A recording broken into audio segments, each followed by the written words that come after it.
desde este momento, si estamos aquí es para aprender algo, no para aprender de memoria y repetir como un mono, no, ese no es derecho. El derecho es una ciencia eminentemente práctica.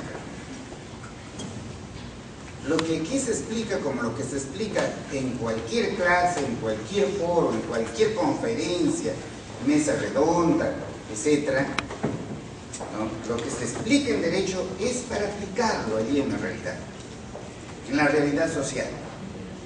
Eso es el derecho. Eso y nada más que eso. Por otro lado, el derecho es una ciencia eminentemente interpretativa.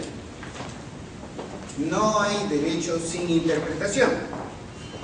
¿Y cómo vamos a aprender a interpretar el derecho? Estudiándolo. Tenemos que leer permanentemente, constantemente.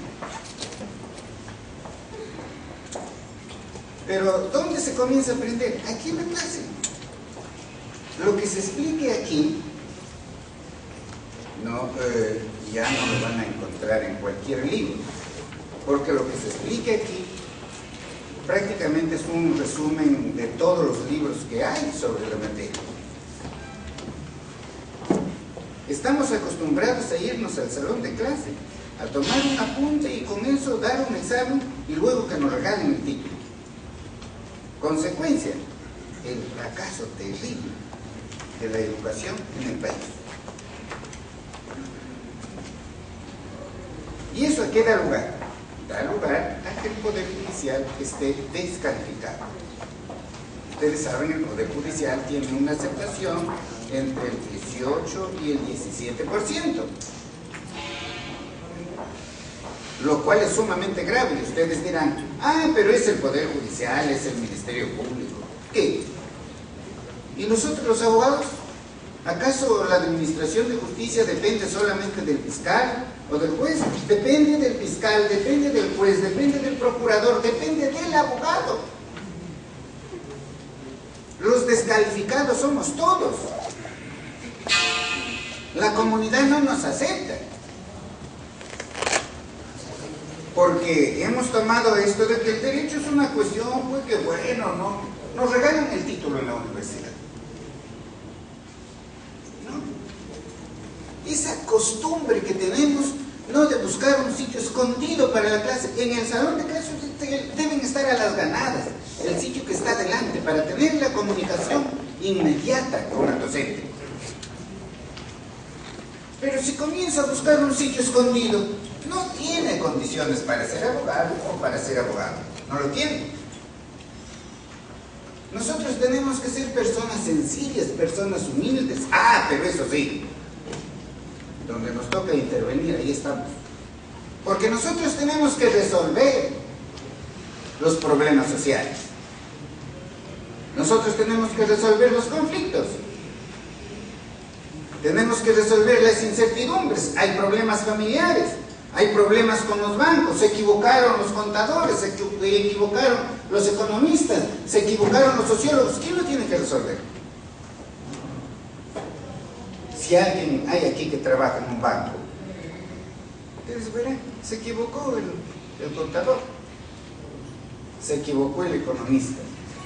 ¿Qué dice el gerente? ¿Qué dice el directorio? Llamen al abogado, porque es el único que lo puede salvar. Es el único. Y para eso el profesional del derecho tiene que estar preparado. Y eso requiere esfuerzo. Ser estudiante universitario requiere de esfuerzo, requiere de sacrificio. No cualquiera puede ser un estudiante universitario, pero en el Perú lo hemos entendido mal. Y todo el mundo ya no puede estudiar otra cosa. Bueno, dice, se va a derecho. No se estudia. Y luego, el daño para la sociedad. Miren, gran parte del fracaso de la administración de justicia es la corrupción. pero gran parte es la ignorancia. Como decían los hermanos Masón en Francia, fíjense ustedes, el torpe, el ignorante, es mucho más peligroso que el malvado. Y es así. Un juez que no conoce el derecho está allí cometiendo atrocidades, peor que el coimero, peor. Revisamos nuestra jurisprudencia y en todos los países vecinos nos ganan. Queremos esclarecer un tema, buscamos jurisprudencia de la Corte Suprema, no hay jurisprudencia, jurisprudencia dice y es una repetición de la norma. Entramos a Chile, a Ecuador, a Colombia y encontramos jurisprudencia. Y entonces uno se pregunta, ¿qué es lo que pasa en el Perú? Miren, jovencitos y colegas abogados, los que son abogados. Somos uno de los países más ignorantes del mundo. No porque yo lo diga, no. Lo dice el Fondo, ¿no?, de Cultura Económica Mundial. Estamos al mismo nivel de Burundi, al mismo nivel de Sierra Leona. O sea, estamos al nivel de los países más atrasados de África. Eso es lo que somos. Un país en crecimiento económico, pero el crecimiento económico no puede llegar a las grandes mayorías y es imposible que llegue a las grandes mayorías con una educación pésima como la que tenemos. No se puede. No se puede. Somos indisciplinados, somos ociosos, queremos ganar lo más que sea posible, trabajando lo menos que sea posible. Moralmente somos un país quebrado. Si puede, ha robado o le ha caído la plata sola, pero ha hecho obra. ¿No? Eso significa que somos una sociedad corrupta, una sociedad que no tiene escrúpulos, una sociedad que no se gana el sustento día con el esfuerzo, sino que está acostumbrada a estirar la mano. Me dirijo a los jóvenes, si ustedes no toman en serio esto, la vida no les va a sonreír, no les va a sonreír, no van a tener éxito, no van a tener con qué llevar un pan a la boca, no van a tener con qué atender la salud de su familia, menos de otorgarle techo a su familia, menos de recrear a su familia. Así les digo, por experiencia propia, solamente la educación de calidad nos va a dar, ¿no?, el derecho a acceder a la riqueza. Solamente si nos esforzamos. Si no, allí viviremos, como dicen muchísimos de nuestros colegas, miles de miles, estoy pateando latas. El vivo, el astuto, el muy despierto, ¿no? Desde chiquito, el colegio, la universidad, inteligentísimo él, pero está pateando latas. Está pateando latas. Entonces, tomen en serio esto. Está muy mal que desde el primer curso de Derecho le dicen, el derecho regula vida de relación social. Dice, el derecho regula vida. ¿Qué cosa regula el derecho? Vida de relación social. ¿Y qué cosa es la vida de relación social? Allí se queda plantado. No da para más. Allí se queda. ¿Qué quiere decir eso? Que se puede aprender de memoria en la universidad. Que no se puede escuchar a la clase llevando su mente allí a la realidad social. El derecho regula vida de relación social. Vida de relación social, la relación entre padres e hijos, entre marido y mujer.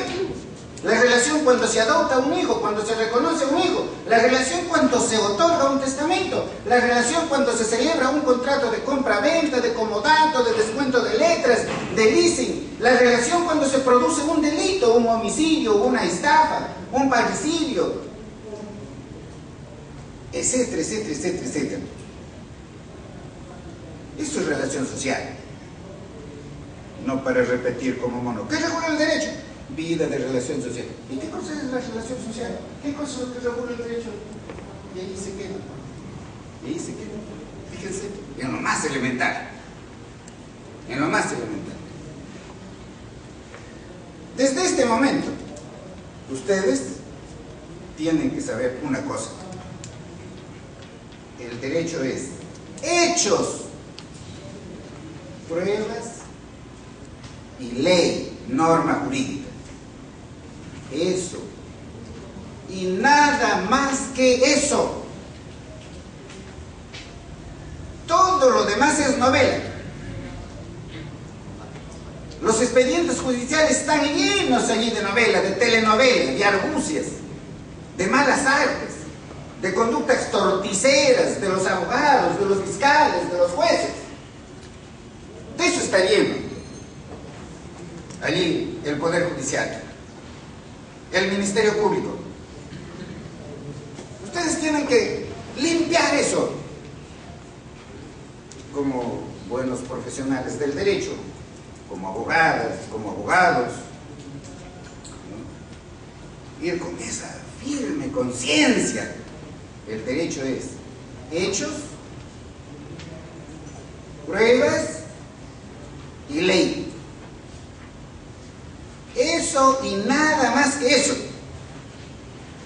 Toda valoración, toda argumentación, todo razonamiento en derecho tiene que versar sobre esos tres elementos.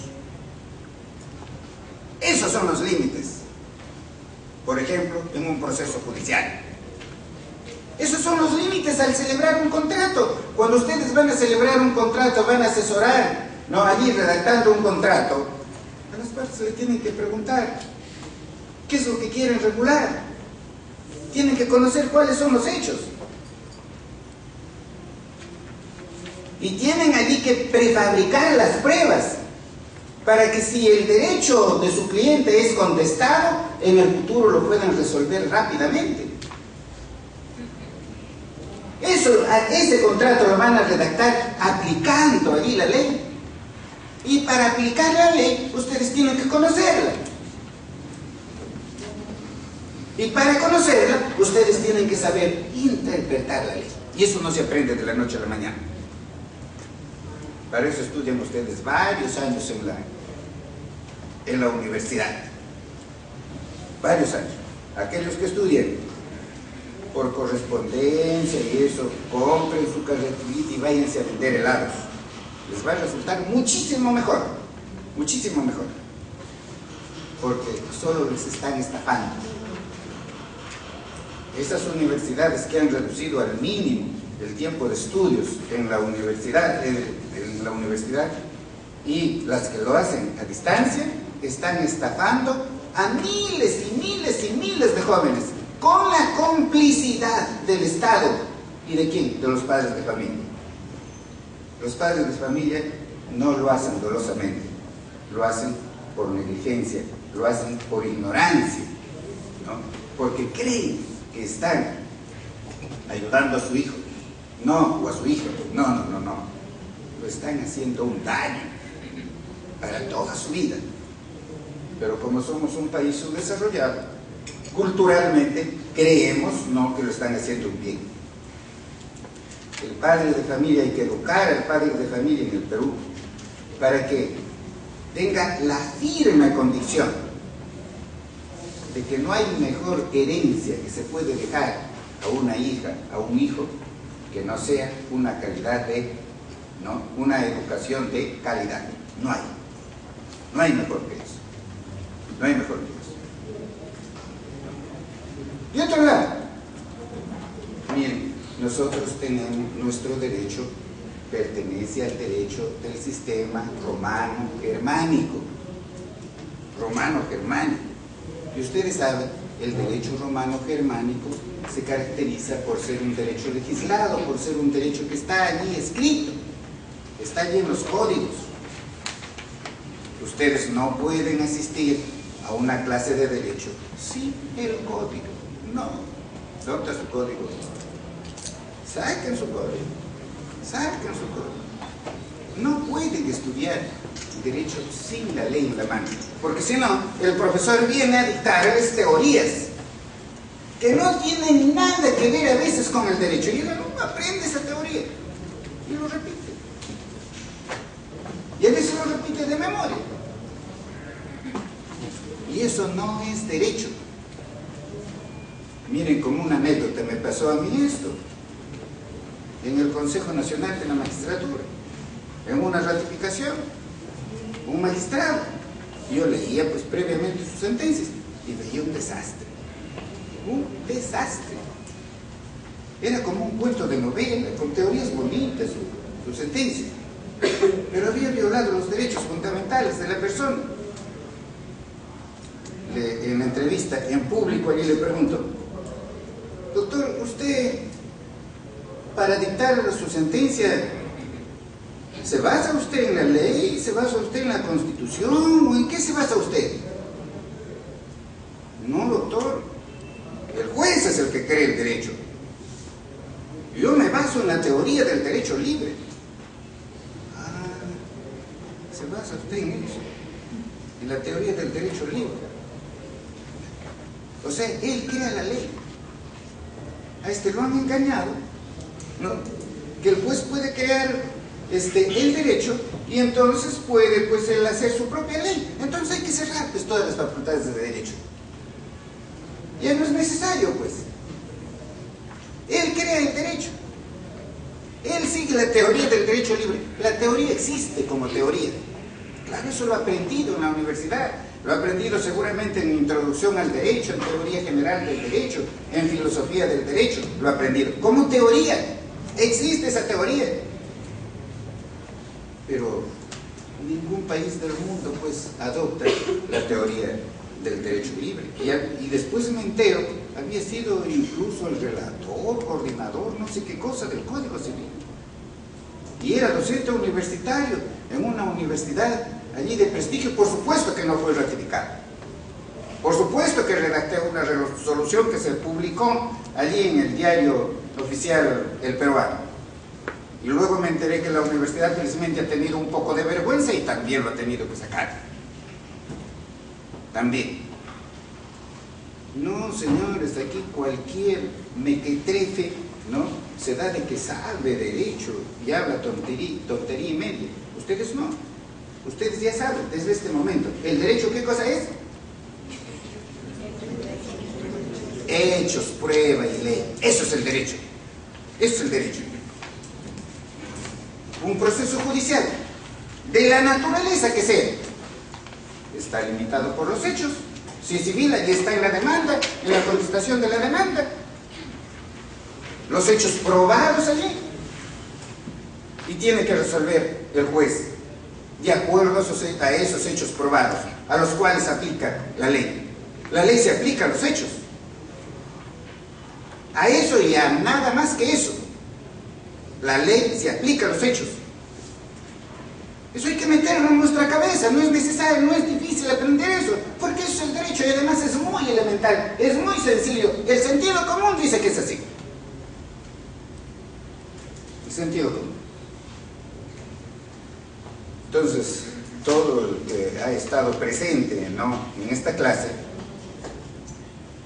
con saber eso, fíjense, eso tan elemental, se han colocado por encima de miles y miles de abogados en el Perú. Se han colocado por encima de los conocimientos del señor presidente de la Corte Suprema. Miren, cuando la Sala Penal Permanente expidió la sentencia de Barrios Altos, generó un escándalo.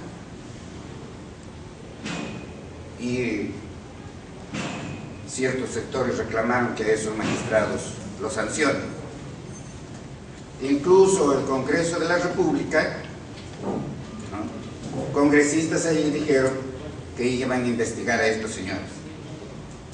¿Qué salió a decir? A un favor, apagamos los celulares porque yo también me había olvidado. Apagamos los celulares, no, es mala educación.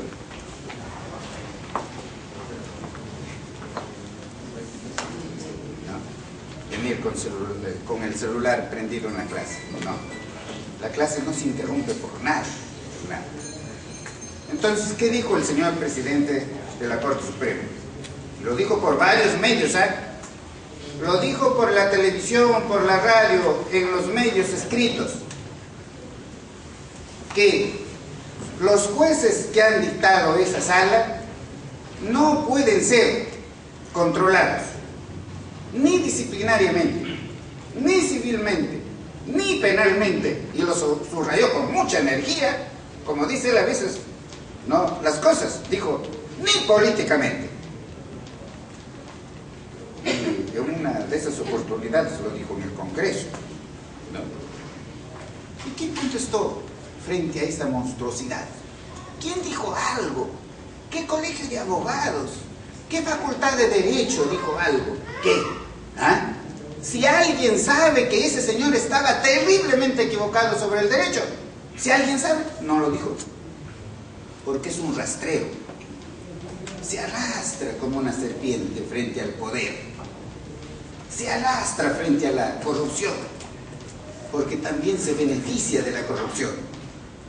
Bien, la persona que es decente, la persona que es honesta, la persona que vive de su trabajo, tiene que salir al frente y decir las cosas en defensa de la sociedad, en defensa de la comunidad. Solamente se requiere eso. No hubo alguien que le diga, señor, no es como usted dice que el derecho es pura ideología. No. El derecho son hechos, prueba y ley. El juez que no resuelve de acuerdo a los hechos probados y de acuerdo a la ley, incurre en responsabilidad civil. Por eso es que allí en el Código de Procedimientos Civiles hay todo un capítulo sobre la responsabilidad civil de los jueces. Incurre en responsabilidad disciplinaria. Lo regula eso la ley orgánica del Poder Judicial, lo regula la ley de carrera judicial. Incurre en delito de prevaricato, ¿no? Si es que ha prevaricado, por supuesto, está regulado allí en el Código Penal. Lo que pasa es que vivimos en un país corrupto y el delito de prevaricato es un delito virgen en el Perú, porque no se lo aplica. Y si se trata de magistrados del más alto nivel jerárquico, o sea, si se trata de magistrados de la Corte Suprema o de la Fiscalía Suprema, incurren en responsabilidad política. Lo dice el artículo 99 de la Constitución. Así tenemos que hablar, señores, en derecho. Con los hechos, con las pruebas y con la ley. Lo demás es cuento. Lo demás es cuento. El juez que no resuelve de acuerdo a los hechos probados, por supuesto que incurre en responsabilidad. El juez que viola la Constitución, que viola la ley, por supuesto que incurre en responsabilidad. El artículo 138 de la Constitución le dice que tiene que administrar justicia con estricta sujeción a la Constitución y a la ley. En un Estado de derecho, en un Estado civilizado, no hay autoridad, funcionario público, persona privada, ¿no?, cuyos poderes, cuyas facultades, cuyas atribuciones no tengan límites. Todo tiene límites. No hay poderes absolutos. En la Edad Media el señor feudal tenía poderes absolutos, o el rey tenía poderes absolutos. Él era la ley en el Estado de Derecho, ¿no? Al menos no debería ser. Pero en un país como nosotros, hay ciertos magistrados supremos que ellos están por encima de la Constitución, por encima de la ley. Ellos son la ley, ellos son la Constitución. No les pasa nada. Y no les pasa nada porque tenemos pues un Congreso como el que tenemos. Ojalá mañana ustedes vayan allí a ser congresistas, o si se recupere el Senado, a ser senadores, y en cuanto a estos señores no resuelven conforme a los hechos, conforme a las pruebas y conforme a la ley, lo llaman Y barbaridad y media les va a contestar, lo envían a que se vaya a dar hierba a sus cuyes. Porque del derecho no va a vivir. No, no. Y eso les digo por experiencia propia. Yo he constatado ese hecho. Cuando he preguntado a un magistrado supremo que estaba fuera del Poder Judicial ya, entonces le digo, doctor, ¿y qué tal? ¿Cómo está usted ahora? ¿Qué está haciendo ahora? Doctor, estoy pateando largas. O sea, estaba sin trabajo. Claro que yo le seguía la corriente, seguía compadeciéndome de él, pero entre mí decía, ¿y cómo llegaste a la Corte Suprema? Si eras magistrado supremo, se entiende que conoces el derecho y puedes vivir del derecho. Pero ese no puede vivir. Hay la mayoría de jueces supremos, si lo sacan, ¿ustedes creen que van a vivir del derecho? No, no. Van a estar pateando latas. Van a estar pateando latas. Bien, jóvenes. Pero así es el derecho. Y hay que estudiarlo todos los días. Todos los días. Ahora lo que vamos a hablar es sobre el acto jurídico, y el acto jurídico es una especie de hecho jurídico. Hechos. Estamos hablando que el derecho es hechos. Hechos. O sea, cualquier suceso, cualquier acontecimiento o falta de acontecimiento regulado por el derecho. O sea que el derecho le atribuye ciertos efectos jurídicos, ciertas consecuencias jurídicas. Nosotros vivimos en un mar inmenso de hechos. De esa inmensa cantidad de hechos, algunos son trascendentes para la vida de relación social, para que podamos vivir con paz, con orden, con tranquilidad, con libertad, con justicia. Son trascendentes. ¿Y cuáles son esos trascendentes? Esos trascendentes son los que son posibles de generar un conflicto o de crear una incertidumbre. Esos están regulados por el derecho. Esos y nada más que esos. O sea, el derecho regula hechos de la vida de relación social que son posibles de generar un conflicto o de crear una incertidumbre.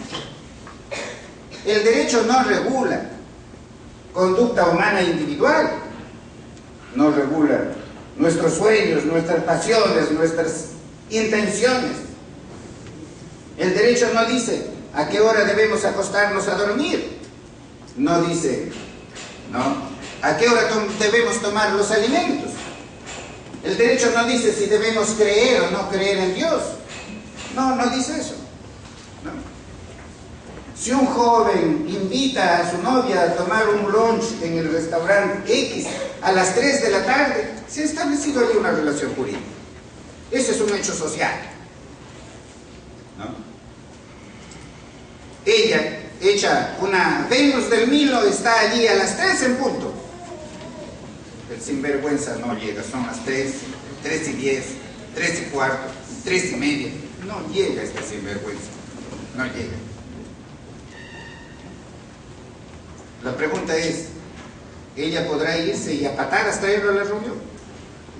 Ella podrá irse, no, al juez y que disponga el auxilio de la fuerza pública para que se le conduzca no, con el auxilio de la fuerza pública a la reunión. Ella podrá allí no solicitar una indemnización por el daño que le ha causado. Ella ha tenido vergüenza, ella al estar solita, bien arreglada, todo el mundo la fastidiaba, ¿no? Y este desgraciado no llegaba. ¿Ah? El derecho no se ocupa de eso. El derecho no se ocupa de eso. El derecho se ocupa de hechos que tengan trascendencia social. Trascendencia social. Y los que tienen trascendencia social son aquellos que son posibles de generar un conflicto. Si reconocemos a un hijo, si contraemos matrimonio, si compramos un bien, ¿no?, si tomamos en arrendamiento una casa, si solicitamos un préstamo a un banco, son hechos de la vida de relación social. Son trascendentes esos hechos. Es posible que alguno de ellos no cumpla con las obligaciones que ha asumido, o es posible que lo cumpla tardíamente, o parcialmente, o defectuosamente, y ya se generaría un conflicto.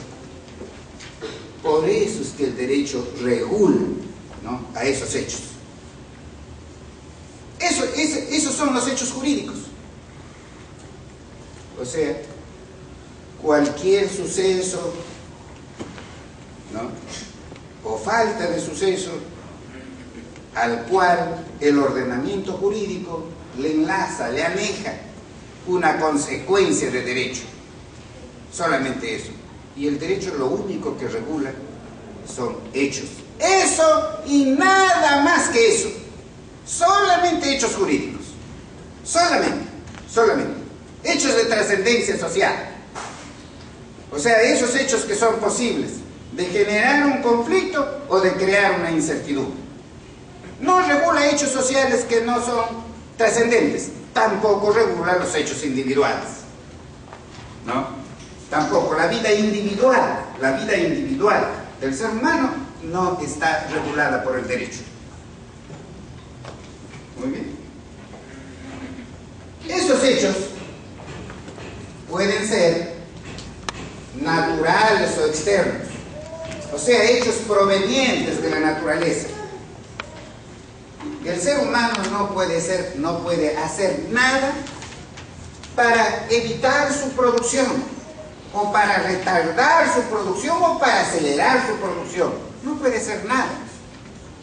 Imagínense ustedes un terremoto, un cataclismo, un maremoto. Imagínense ustedes la muerte del ser humano. La muerte del ser humano. La muerte del ser humano es un hecho natural. Todos vamos a morir. Nadie va a vivir eternamente. Toditos nosotros vamos a morir. Eso es lo único seguro que tenemos en la vida. Todo lo demás es inseguro. Todo es inseguro. Pero que vamos a morir. Vamos a morir. Todos. Es un hecho natural. ¿Qué dice el Código con respecto a la muerte del ser humano? Leen ustedes ahí el artículo 61 de su Código y dice que con la muerte el sujeto termina como sujeto de derecho. Termina, se acaba. Ya no es más sujeto de derecho. No es más. Ustedes van a encontrar en Chiclayo casos como este, que vienen. Doctora, doctor, mire usted, fulanito de tal me está vendiendo una casa, pero ya murió, pero dejó su apoderado. Y quiero que me estudie usted pues los títulos porque quiero comprarlo, no vaya a ser que haga una mala compra. ¿No? Claro. El abogado que ha ido allí a aprender de memoria el Código Civil no comienza a estudiar los títulos. ¿Qué es lo que le debe decir esa abogada, ese abogado a su cliente? Lo que dice el artículo 61 del Código Civil. Entonces lo tiene que entender. Dice allí que con la muerte termina el sujeto, ya, la persona como sujeto de derecho.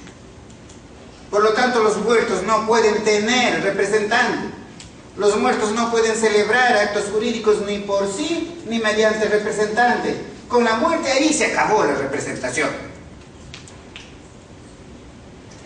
Así tienen que entender ustedes.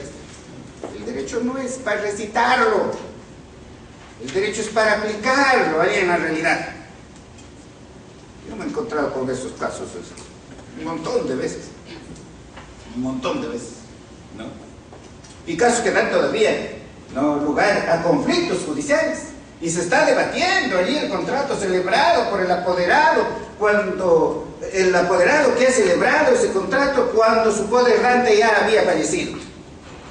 Ven ustedes, un acto de pura bestialidad. Todo el daño que se ha causado a las personas que están allí, claro, porque se va a la clase todo acomplejado, todo creído, ¿no? si no se va a una clase y se despoja de sus complejos de inferioridad o de superioridad, no va a aprender nada. Además, el acomplejado es una persona asquerosa, repugnante. Aquel que tiene complejos de superioridad o de inferioridad es repugnante. Lo encontramos a cada paso, nos chocamos con ellos a cada paso. En el salón, fuera del salón, en la clase, en el tribunal, en todo sitio. Hay que aguantarlo nomás. Ustedes tienen que liberar su mente para que puedan captar los conocimientos, si no, no lo van a poder hacer. No lo van a poder hacer. Nosotros no somos menos que nadie. No. Por supuesto que tampoco somos más, ¿eh? Tampoco.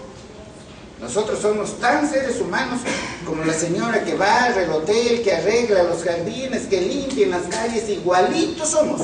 Tenemos unos conocimientos más, por supuesto, eso es cierto, pero eso no quiere decir para considerarnos superiores a ellos. Claro que en nuestro país hay una sociedad acomplejada que lo mira a esa gente hasta con desprecio.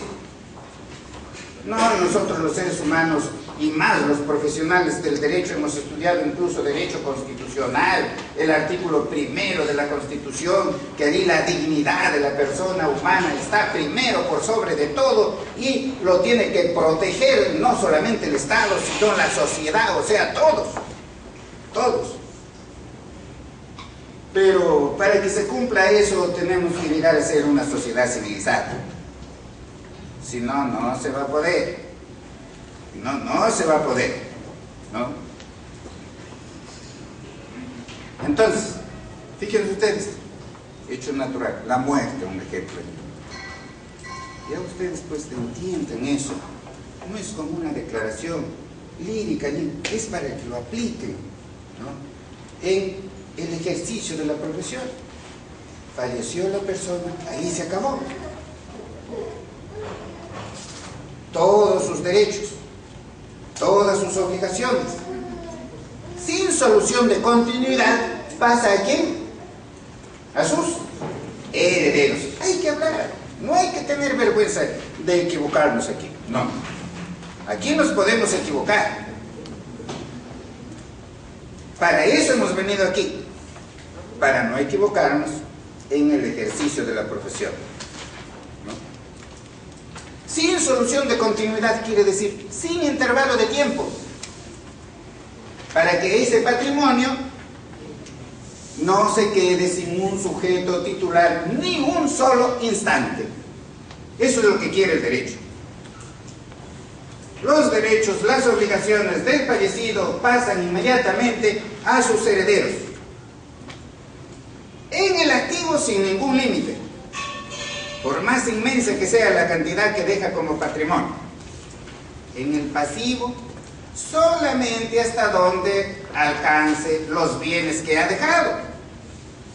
Si deja una deuda por 100.000 y sus bienes alcanzan solamente a 50.000, los herederos están obligados a pagar solamente 50.000. El saldo, si quiere, lo paga, pero no están obligados. Ya eso es una cuestión moral, no están obligados. Miren ustedes ahí ese ejemplo. Piensen ustedes en el tiempo, el transcurso del tiempo, un hecho natural. ¿Qué podemos hacer para detener el transcurso del tiempo? Nada. Ustedes están, la mayoría, jovencitos aquí. Rapidísimo les va a pasar el tiempo. Pues es que aprovechen. Rapidísimo les va a pasar el tiempo. Piensen ustedes en los contratos sujetos a plazo. Piensen ustedes en el matrimonio, piensen en los derechos reales. Piensen en los plazos de prescripción, en los plazos de caducidad. Miren ustedes la enorme trascendencia que tiene el tiempo en la vida de relación social del ser humano. O piensen ustedes en un terremoto con el cual se caen los edificios, se mueren las personas. Se produce el terremoto, se cae el edificio. Puede ser que ese edificio haya estado arrendado, se acabó el contrato de arrendamiento. El arrendador no está obligado a levantar un nuevo edificio para cumplir con sus arrendatarios. Puede ser que ese edificio haya estado hipotecado, se extinguió la hipoteca. O puede ser que estaba ocupado nomás por su propietario, pero se terminó el derecho de propiedad. Ven ustedes un hecho natural, cómo puede incidir en la vida de relación del ser humano. Solamente los hechos naturales que pueden incidir en la vida del ser humano, en la vida de relación del ser humano, adquieren la naturaleza de hechos jurídicos. O sea, de hechos a los cuales el derecho no les aneja una consecuencia, un efecto jurídico. De otro lado tenemos los hechos humanos, los que provienen del comportamiento humano. A estos hechos que provienen del comportamiento humano se le denomina actos. Imagínense ustedes el matrimonio, el reconocimiento de hijo, la compra-venta, el joint venture, el contrato de leasing, ¿no? Un homicidio, una estafa, un delito de usurpación, el sembrar un fondo o cosechar un fondo, etcétera, etcétera, etcétera. Todos hechos humanos vienen del comportamiento humano.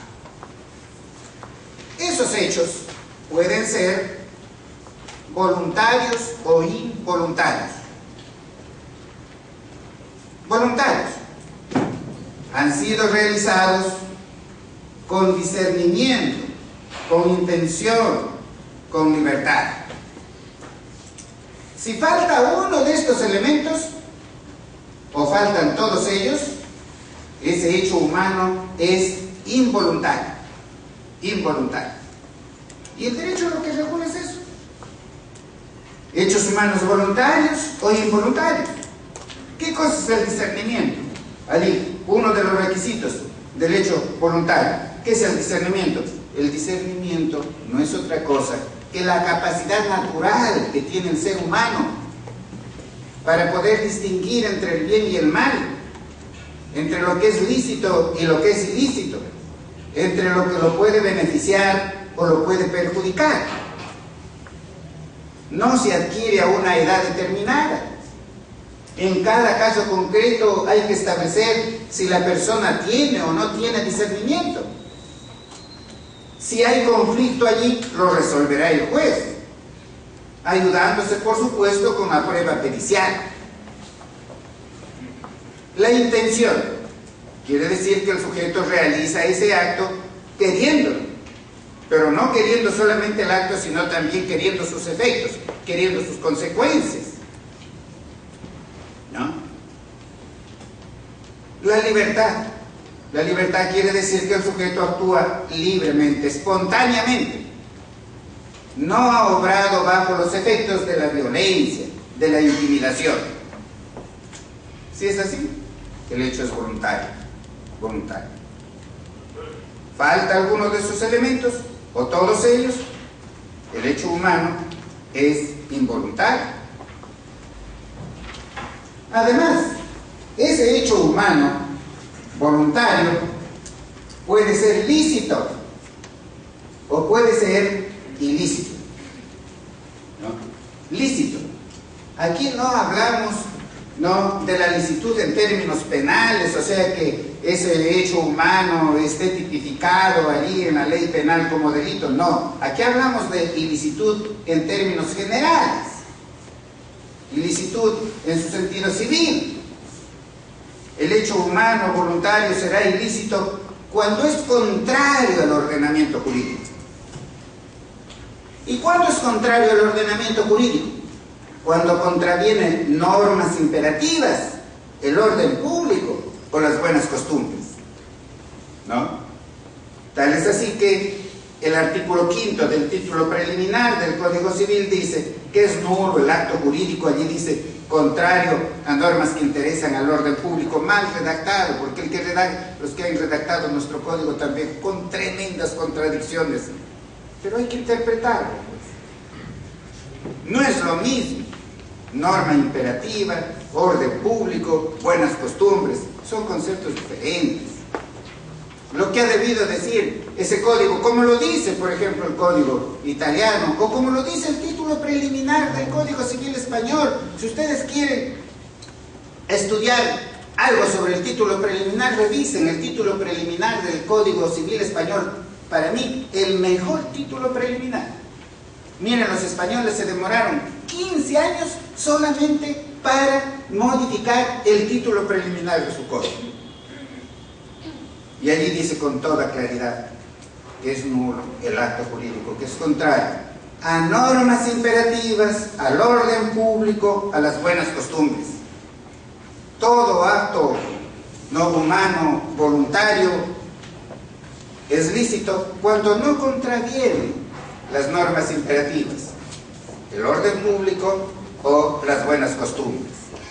Si contraviene al ordenamiento jurídico, entonces ese acto es ilícito, ilícito, y el derecho lo sanciona por ilícito. No me tengan por malcriado porque voy a evitar el saco.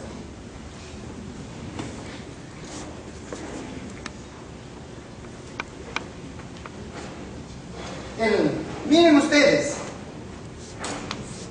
el hecho humano, voluntario, lícito, puede ser con declaración de voluntad, con manifestación de voluntad, destinado a crear, regular, modificar, extinguir relaciones jurídicas.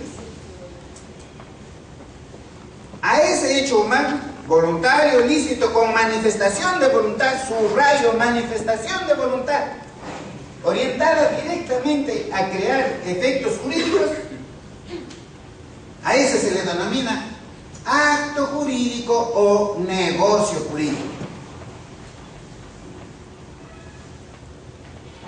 Ejemplo, el matrimonio, el contrato, el reconocimiento de hijos, el testamento, etc. De otro lado tenemos el hecho humano, voluntario, lícito, en el cual no hay una manifestación de voluntad orientada directamente a producir un efecto jurídico. No hay. Ejemplo, sembrar un punto, cosechar un punto, pintar un cuadro, escribir un libro, confeccionar una estatua, etcétera, etcétera, etcétera. A esos hechos se les denomina actos meramente lícitos o simples actos lícitos, que también producen efectos jurídicos, pero no son actos jurídicos. No son actos jurídicos porque falta la manifestación de voluntad orientada a crear, regular, modificar o extinguir relaciones jurídicas. De otro lado tenemos los hechos humanos, voluntarios, ilícitos. O sea, los que contravienen al ordenamiento jurídico. Pueden ser dolosos o pueden ser culposos. Dolosos han sido realizados intencionalmente. Ustedes tienen allí en su código, por ejemplo, el artículo 1321, que se refiere a la responsabilidad civil, ¿no?, contractual, por dolo o culpa. O tienen allí el artículo 1969, que se refiere a la responsabilidad civil extracontractual también cuando el sujeto ha actuado por dolo o culpa. Por dolo o culpa. ¿No? Bien. De otro lado tenemos el acto humano involuntario, que puede ser conforme con el derecho, o sea, no contraviene el derecho. Acto humano involuntario, conforme con el derecho. Un niño recién nacido, por ejemplo, recibe una herencia, ¿no? Al momento, ¿no?, en que nace, fallece su madre, por ejemplo. ¿Cuántas veces ocurre eso? El patrimonio que ella deja es para su hijo. Y ese es un hecho humano, que es conforme con el derecho. O recibe un legado. O un demente camina por las calles, por la avenida Balta, por allí en Chiclayo, camina desorientado y todo eso, no tiene vida cerebral. ¿No? Tiene una moneda que alguien lo regaló, se va, lo entrega allí, a él le entregan, no, un guachito, y luego gana la lotería. Eso es un acto, ¿no?, involuntario, conforme con el derecho. O puede ser contrario con el derecho, contraviene al derecho. Un loco camina por el campo, encuentra una represa, destruye la represa y produce una inundación. Un loco camina por las calles de Chiclayo, coge una piedra, lo dispara contra, ¿no?, la luna del automóvil, malogra el automóvil, le causa daños al conductor o lo mata al conductor. Es un acto que es contrario al derecho. Ustedes allí van a encontrar en la doctrina que a estos actos humanos involuntarios también se le clasifica como lícitos o ilícitos, pero eso ha conducido a que entiendan como que allí hay también una ilicitud penal, lo cual es un absurdo. Si un niño de 3 años coge el revólver de su padre, sale a la calle, dispara y mata a una persona, no podemos decir que ese niño es un delincuente. Si un loco hace el ejemplo que hemos dicho de tirar la pedrada y causa esos daños, no podemos decir que ese loco es un delincuente. No lo podemos llevar ante un tribunal, procesarlo en un tribunal, porque si ese tribunal comienza, ¿no?, a procesar a estas personas, el tribunal está más loco que loco. Lógico. El derecho es sentido común. El derecho es sentido común, ¿no? Claro que ahí, si nos vamos al derecho penal, en el Perú tenemos un problema gravísimo. Los delitos que se cometen aquí en Chiclayo, los que se cometen en Trujillo, los que se cometen en Lima, por menores de 18 años. Ellos saben que penalmente son inimputables. Con el Congreso que tenemos, la sociedad está totalmente desprotegida frente a esa realidad, porque si tuviéramos un Congreso que tiene capacidad de reaccionar, ya habría modificado la ley, rebajando la imputabilidad penal de 18 a 15 años o 16 años. ¿Ustedes creen que, por ejemplo, el pueblo inglés va a decir, no, 18 años es inimputable? No, son personas normales, es un mundo civilizado. Nosotros estamos muy lejos de la civilización. Somos muy complicados para resolver nuestros problemas, somos bastante duros de aprender. Aprendemos de memoria nomás, y eso no es derecho. Miren ustedes todos esos hechos jurídicos, todos esos actos humanos.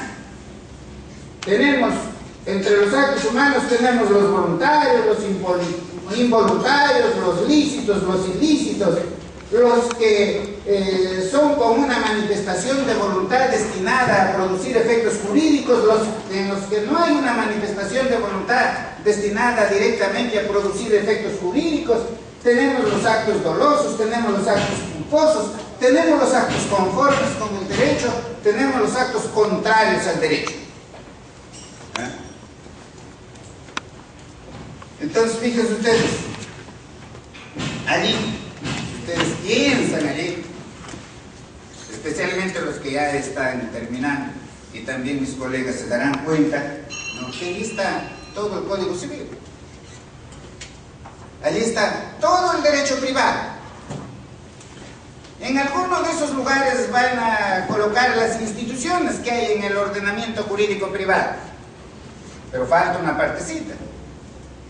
Porque todos estos hechos humanos Si con estos hechos humanos, con todos estos, se ha causado daño, se genera la responsabilidad civil, que es el tema del día, es el derecho de todos los días, es el derecho en el cual en este momento en cualquier región del mundo están hablando sobre la responsabilidad civil por los daños, porque en el mundo actual los daños se producen a cada instante, ya sea con actos lícitos o con actos ilícitos. Y aquí también ustedes van a llevar otro conocimiento que nunca más se van a olvidar, ¿no? El principio es elementalísimo. Todo aquel que con sus actos lícitos o ilícitos causa daño a otro está en la obligación de indemnizar. O mirándolo desde el punto de vista de la víctima, todo el que ha sufrido injustamente un daño tiene derecho a ser indemnizado. Así es que eso no se olviden ustedes. Ustedes tienen en el juzgado, en la fiscalía, en la oficina, allí un caso en el cual hay un daño, entonces ya ustedes tienen que pensar que allí hay responsabilidad civil. Estamos hablando de responsabilidad civil, o sea, de la indemnización del daño. No estamos hablando de responsabilidad penal. Puede haber responsabilidad penal, como no puede haber, ¿no? Por ejemplo, una persona está caminando por la calle, su enemigo viene detrás, ya lo encontró, lo estaba buscando, está detrás el enemigo, tiene un arma, ya lo está apuntando. Ahora dice, este me paga, lo destaco la cabeza ahora. Lo apunta muy bien. Dispara, sale el disparo. La bala apenas pasa, ¿no? Y le quema un pelito. ¿Habrá responsabilidad civil? ¿Habrá o no? Entonces nunca más se olviden, responsabilidad civil solamente hay cuando hay daño. Si no hay daño, no hay responsabilidad civil. Todos, por favor, aquí, todos. Esa va a ser la diferencia con el resto. Si no hay daño, no hay responsabilidad. Habrá responsabilidad penal. Penal sí. Ustedes saben, se castiga la tentativa. Pero no hay responsabilidad civil en ese tema. No hay.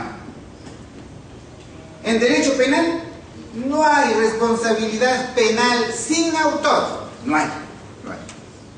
En derecho civil sí hay responsabilidad civil sin autor. Por ejemplo, el que para cumplir con sus obligaciones se vale de terceras personas y la tercera persona causa un daño. Ustedes tienen su empresa, tienen que entregar una mercadería en un lugar X, pagan a un conductor y este conductor no maneja negligentemente, atropella y mata a una persona. Ustedes tienen que resolver, ustedes tienen que indemnizar. Hay responsabilidad civil. La ley dice que son responsables civilmente, ¿no? O los padres tienen que, los tutores, los curadores tienen que indemnizar los daños causados por sus pupilos. El representado tiene que indemnizar los daños causados por su representante. Y así por el estilo. O sea, no identifiquen responsabilidad penal con responsabilidad civil. No, puede ser que un hecho dé lugar a responsabilidad penal, a responsabilidad disciplinaria, a responsabilidad no civil, puede ser. Imagínense ustedes, un coronel allí en el ejército, en el cuartel, ven que traen un vehículo que ha comprado la institución, se va, lo mira, ¿no? Le gusta el vehículo, coge la llave, sale a pasearse y comienza a manejar a gran velocidad. Atropella a una persona y le causa daños, o causa daños al patrimonio. Por supuesto, allí hay responsabilidad civil, tiene que indemnizar los daños. Hay responsabilidad disciplinaria.